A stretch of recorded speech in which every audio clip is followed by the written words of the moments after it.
La création numérique en Picardie.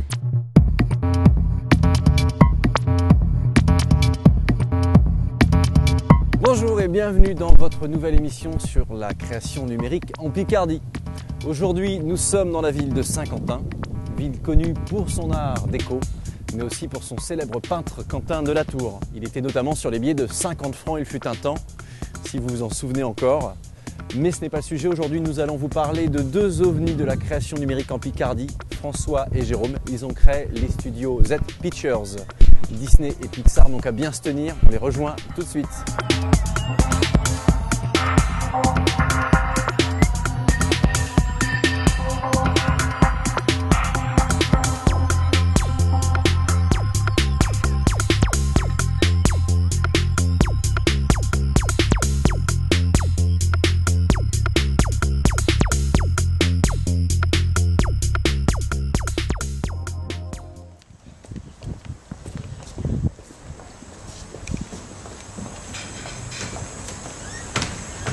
Salut. Jérôme, je présume. Tout à fait. Bonjour. François. Alors les gars, vous venez d'où concrètement? Vous êtes de la région, mais de où? Alors nous sommes tous les deux Saint-Quentinois de naissance. Donc je suis encore résident à Saint-Quentin. D'accord. Je suis Saint-Quentinois de naissance aussi, mais j'ai dû, professionnellement parlant, m'exporter. L'aventure audiovisuelle, ça a commencé comment pour vous deux? Ça a commencé au même moment ou non? Chacun son propre parcours? En ce qui me concerne, ça m'est tombé dessus un peu comme ça. J'ai toujours été attiré par l'image en mouvement. J'ai fait art plastique, mais en même temps, quand j'étais dans la section art plastique, je regardais ce qui se passait en audiovisuel à côté. Et je me suis vraiment rendu compte de ça quand, suite à un accident, je me suis retrouvé immobilisé chez moi pendant plusieurs semaines. Et j'ai eu l'opportunité d'avoir le temps de descendre les magnétoscopes, la petite table de mixage, la platine CD, etc. et de faire un premier montage pour une école. Et ça m'a pris un temps fou parce que c'était la première fois que je faisais ça. Et le résultat a plu à tout le monde. Et tout le monde m'a dit c'est vachement bien, tu devrais faire ça, pourquoi tu fais pas ça? Et là, paf, j'ai eu le déclic. Donc j'ai fait un virage à 90 degrés au niveau de mes études. J'ai décidé de laisser tomber ce que j'étais en train de faire pour repartir vers autre chose et faire en fait ce qui venait de se révéler à moi, c'était faire des vidéos. Et toi, François? Pour moi, mon intérêt pour le cinéma, c'est monté crescendo. Après le lycée, parce qu'on avait des amis au lycée qui s'intéressaient énormément au cinéma, donc on en discutait un peu.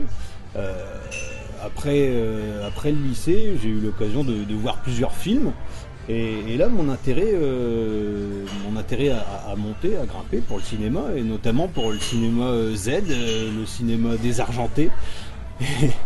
Et c'est comme ça que j'en suis venu à m'intéresser énormément à ces films étranges avec des acteurs déchus. Mais c'est un peu toi qui m'as initié à ça aussi. Hein.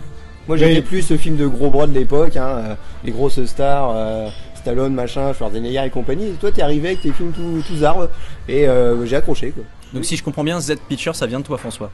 Ouais, c'est vrai que c'est toi qui m'as initié au cinéma Z. Moi, je me rappelle juste avoir trouvé le slogan de Z Pictures. Ouais. Ou jamais comment les films devraient être faits. Donc même le slogan est Z. Donc l'idée du film déjà, donc de Z Pictures, ouais, c'était parti un peu d'une envie que j'avais de faire un film. C'est toi qui m'en as parlé. Ouais. Un film finalisé, c'est-à-dire du début à la fin, quoi. Parce que quand on était au lycée, j'ai eu l'occasion de faire des films, mais c'était un peu fait à la va-vite, quoi. C'était des films faits en une après-midi, sans préparation, sans acteur, à part moi, et sans décor, enfin c'était sans scénario aussi, sans rien. C'est quoi vos références cinématographiques? Le film culte, de toute façon, qui est un peu à l'origine de Projet X, ça reste l'œuvre mémorable de Ed Wood, Plan 9 from Outer Space, quand même, qui a la médaille d'or du plus mauvais film de tous les temps, plus mauvais réalisateur, plus mauvais film, mais en même temps il est très attachant. Ça inspire en tout cas. Ça inspire, on se dit pourquoi pas nous à ce moment-là. Pour le premier c'était celui-là, pour le 2 moi c'était plutôt Les Soucoupes Volantes Attaquent. C'est un film de 1955 je crois, avec Hugh Marlowe et des soucoupes volantes animées par Ray Harryhausen.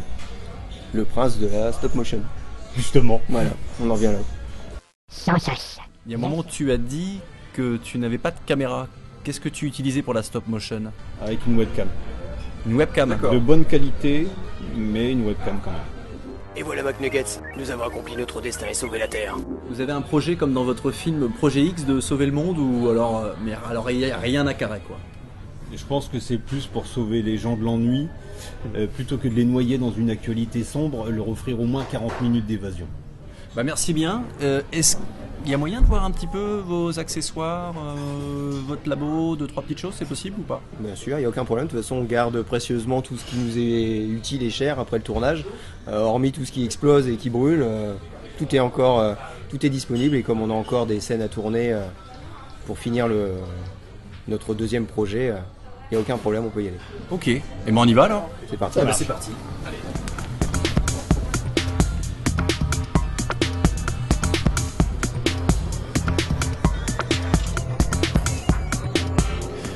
Eh bien, avant d'aller découvrir leur labo, on va vous faire découvrir une petite partie de leur production.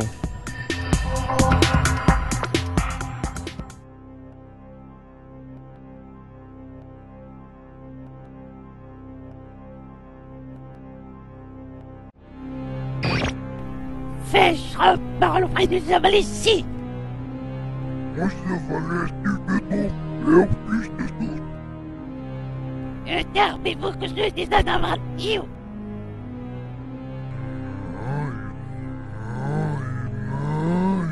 Si, ils ont fait les sols, voilà. On s'anime des techniques. Et rien n'est fait sans s'anime des techniques. Aurait mis de moi.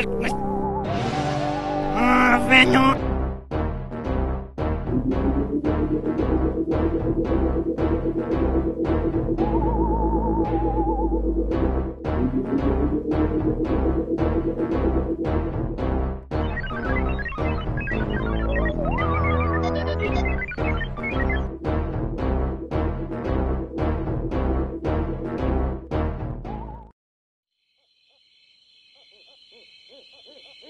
Après une journée bien remplie, les deux agents du FBI bivouaquent dans la forêt. Bonne nuit McNuggets.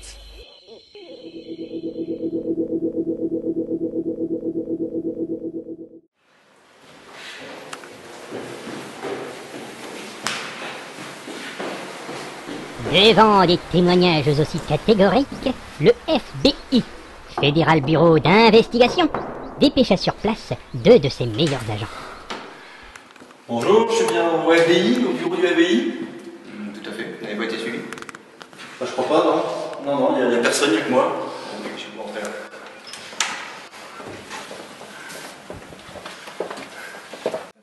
Ça, c'est la fameuse soucoupe du... Alors ça, c'est Du la premier. j'arrive à la pousser. Du premier, c'est ça? Le projet X. Donc ça, c'est des pailles. Des pailles, demi-balles de ping-pong. Des bols pour les enfants. Ouais, En carton. C'est des bols en carton. En carton. Un bout de D'accord. Chatterton. Donc là, vraiment, il n'y a vraiment pas besoin de grand chose, quoi. Alors ça fait appel à l'imagination non seulement de celui qui l'a fait, mais celui qui la voit aussi. D'accord. Ça, c'est vrai que c'est important parce que il n'y a plus spécialement de place à l'imagination maintenant, je pense. Même pour les jeunes, maintenant tout est pré-mâché. Je veux dire, en termes d'imagination, je me rappelle, je me faisais la réflexion le jour. À notre époque, les Lego c'était des carrés et des rectangles qu'on mettait ensemble et ça faisait une voiture. Maintenant, vous avez déjà toutes les formes qui font la voiture. Donc il n'y a plus d'imagination. Les premiers jeux vidéo, c'était des cubes et des ronds qui se battaient entre eux. On imaginait des personnages. Maintenant, c'est ultra réaliste. C'était plus Donc, suggestif. voilà, Il fallait donc le côté construire un monde maintenant, nous-mêmes. En fait. Exactement. Maintenant, Donc, tout le est servi côté sur un maintenant, plateau. on vous met une assiette à l'envers, un bol à l'envers, c'est une soucoupe volante. Bah, faut voilà. Essayez d'y croire. Laissez-vous aller à votre imagination.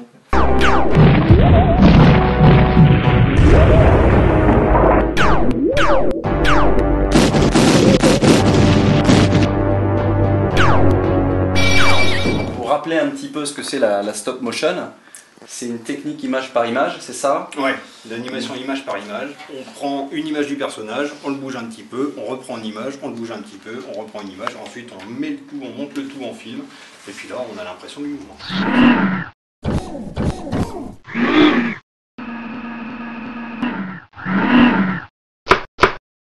Super.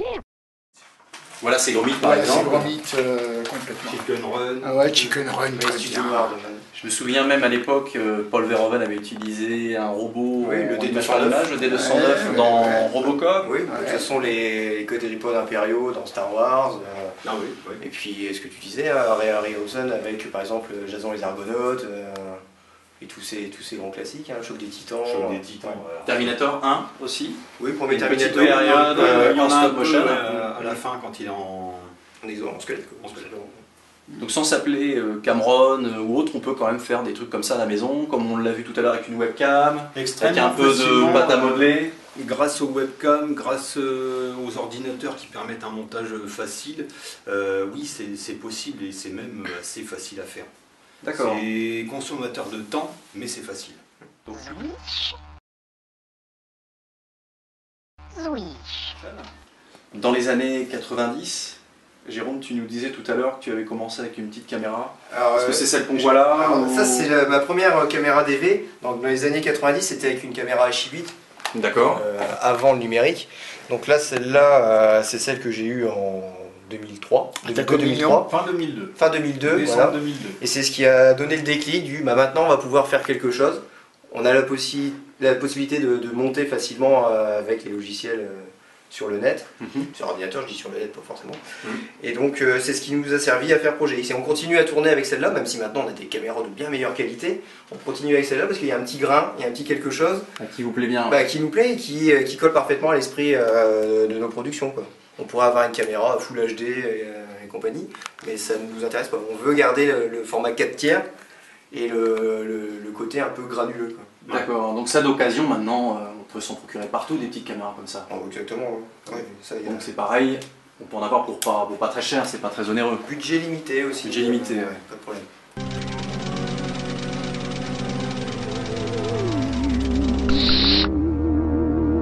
Mais c'est vrai que le numérique maintenant, vous mettez votre produit, vous en faites ce que vous voulez, quoi. Ouais, et maintenant tout le monde est capable de faire un montage chez soi sans la galère qu'on a connue avant, quoi. Maintenant, avec un matériel assez simple, un PC, paf, c'est bon, on peut faire le montage. Donc nous, on utilise le numérique pour la prise de vue, pour le montage. Après, on essaye justement dans le film de conserver des effets spéciaux live. D'accord. C'est du numérique au service du rustique. Voilà. Numérique au service du rustique, mais mine de rien, ça simplifie bien la chose. Ah bah oui, ça aurait été impossible de toute façon, du temps de l'analogique avec la vieille caméra et le système des 2 magnétoscopes, ça aurait été impossible de concevoir ce genre de film. Sans le numérique. Et bien voilà, notre émission c'est fini pour aujourd'hui. Comme quoi la création numérique et le système D, ça marche. On vous dit à la prochaine fois et maintenant c'est à vous de jouer. Messieurs, Illumination.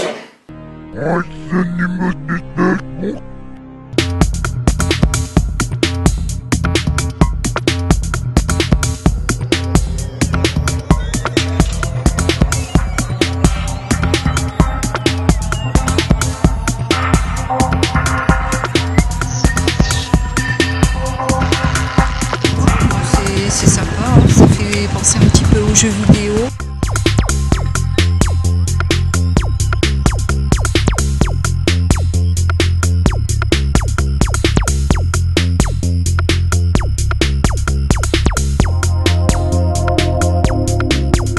Ça avait l'air d'être, d'être rigolo, quoi.